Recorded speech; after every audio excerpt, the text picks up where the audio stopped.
হাসনাত আবদুল্লাহর মতো এমপি মন্ত্রী বাংলাদেশে খুব প্রয়োজন, কারণ বাংলাদেশ হচ্ছে একটি অসহায় রাষ্ট্র যেখানে সাধারণ মানুষের কোনো দাম নেই। সেখানে হাসনাত আবদুল্লাহর মতো এমপি একজন খুব দরকার।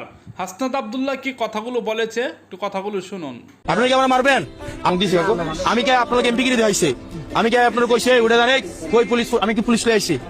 আমার কোনো পুলিশ আছে? আমি আনছি। আমার কথা হচ্ছে আমি আমার কাকার বাতিদারের লয়ে কথা কইতে যাব, আমার পুলিশ লাগবে কেন? আমি ম্যাজিস্ট্রেট নিয়ে আসতে হবে কেন? আপনার লগে কথা বলে কি আমার ম্যাজিস্ট্রেট লাগবে?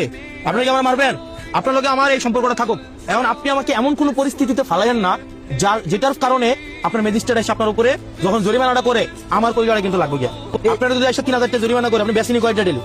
আপনি যদি দোকানটা উঠাইয়া দেয় মালি যদি লয়ে যাবে উপজেলার মধ্যে, আপনি কয়টা বেছেন কোন? আপনি তো তখন আমার কাছে আইবেন, আমার আবার তখন আবার রিকোয়েস্ট করতে হতো। এখন আমি আপনাদের কাছে তো কঠিন হইতে পারবো না, পারবো?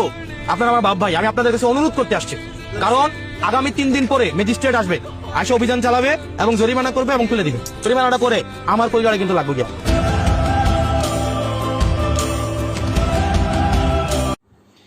এইরকম এমপি পাওয়াটা আসলে ভাগ্যের ব্যাপার। যেসব এলাকায় এই ধরনের এমপি আছে তাদেরকে আমার স্যালুট।